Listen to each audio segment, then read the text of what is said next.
मंचासीन प्रबुद्ध वर्ग, लेखक मित्रों,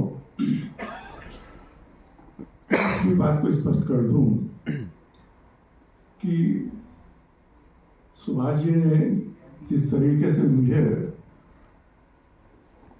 मेरा परिचय दिया, वस्तुस्थिति ये है कि मैं कहानियां नहीं लिखता हूं और मैं अधिकारी भी नहीं हूं कि कहानियों पर मैं कोई चर्चा कर सकूं, क्योंकि मेरा सारा लेखन क्रांतिकारियों पर है और मेरी सोच ये है कि देश की आने वाली पीढ़ी जो है, जो अपने क्रांतिकारियों को भूल जाती है, उस देश की स्वतंत्रता काफी समय तक नहीं रह पाती है। ये इतिहास इस बात का साक्षी है। और जहाँ तक कहानियों की समीक्षा की बात है, महेंद्र जी के बाद में कुछ भी कहना संभव नहीं है और न ही शब्द है। परंतु आज मुझे बैठे हुए एक बात ध्यान आ रही थी।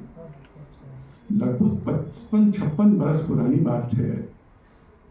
मैं दिल्ली विश्वविद्यालय का विद्यार्थी था, दिल्ली कॉलेज ऑफ आर्ट्स का, और मेरे गुरुजी थे, वो आंध्र प्रदेश के थे, हीराकुद कुमारी स्वामी।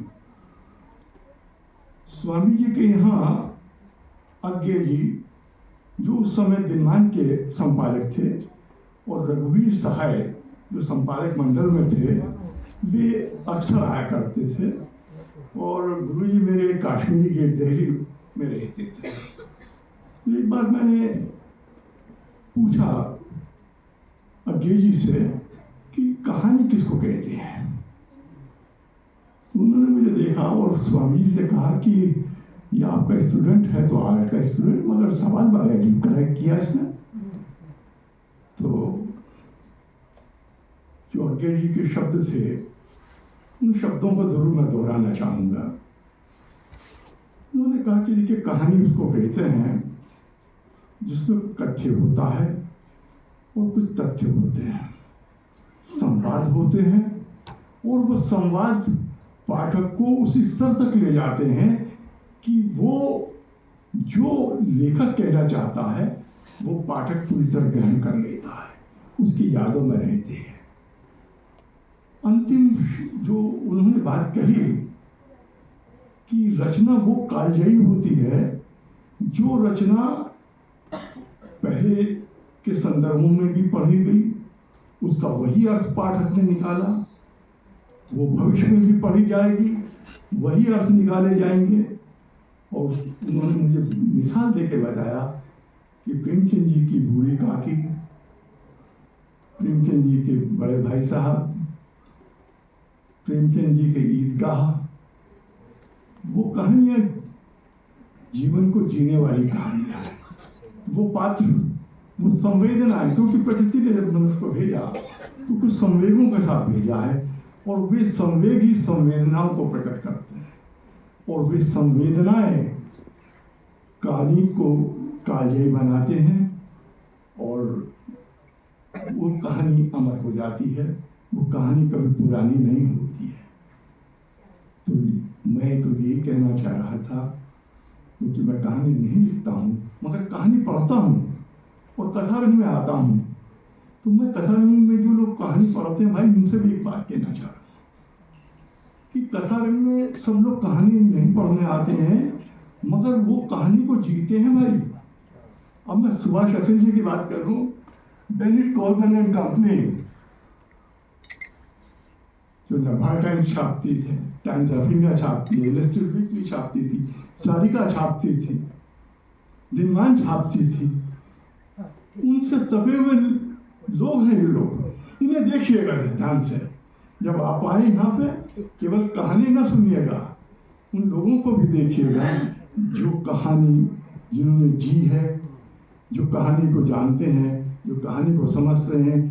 क्योंकि जब आप हमारी उम्र में आएंगे, मैं 80 की लपेट में आ गया हूँ, तो आप ये महसूस करेंगे और आगे आने वाली पीढ़ियों को ये कहेंगे कि हमने सुभाष अखिल को देखा है, हमने सुभाष अखिल को सुना है। और नाटक के लोग अक्षरनाथ आज नहीं है यहाँ पे, अनिल भाई ये देखिए हर विधा का व्यक्ति यहाँ पर है, केवल कलाकार या लेखक नहीं आ रहे हैं यहाँ पे, विभिन्न विधाओं के लोग यहाँ हैं।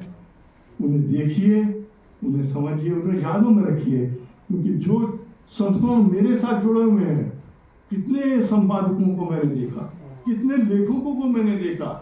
मैंने अपने गुरु जी को देखा तो 6 महीने तक तो मैं यही नहीं समझ पाया था कि कौन है ये, क्योंकि मैं ही समझता था कि ये कश्मीरी है। और बल्कि एक बार प्रिंसिपल साहब ने, बलजीत सिंह जी ने कहा मुझसे, मैं धूप में बैठा उधर, कहने भाई किसका पीरियड है, क्लास में क्यों नहीं हो तुम? तो मैंने कहा जी वो जो कश्मीरी है ना। तो कहने कौन कश्मीरी? मैंने कहा जो हिंदी पढ़ाते हैं। तो कहने लगे भाई वो कश्मीरी नहीं है। तब उस दिन पता लगा उनका परिचय, और मुझे गर्व महसूस होता है, क्योंकि जब बाहर से लोग उनके बारे में मुझे फोन करते हैं कि हमने गुरुजी को आपके देखा है, हमने सुना है, उनकी कहानी को पढ़ा है, तो मुझे अपने आप पर गर्व महसूस होता है। मैं अपने को गौरवान्वित महसूस करता हूँ। और मैं ये चाहता हूँ कि आप सब लोग भी देखिए, सुभाष चंद्र जी जिनकी कहानी की किताब यूनिवर्सिटी में लगी हुई है भाई, कहानी आप देखिए, उनको समझिए, चेहरा देखिए, आप कह सकेंगे कि आज जो सुभाष चंद्र जी 100 वर्ष के हैं, भाई हमने इनको भी देखा है। अपनी आगे आने वाली जनरेशन से भी आप कह पाएंगे कि हमने उनको सुना है, हमने उनको देखा है। और इन्हीं शब्दों के साथ भाई मैं ये कहना चाहूँगा कि आप यहाँ से ये आते हैं कला के उसमें, कहानी के उसमें, तो आप यहाँ पे जो आलोक जी जो समीक्षा करते हैं, उस समीक्षा को बांध के ले जाइएगा, वो जीवन में बहुत आगे ले जाएगी आपको, बहुत सार्थक होगी।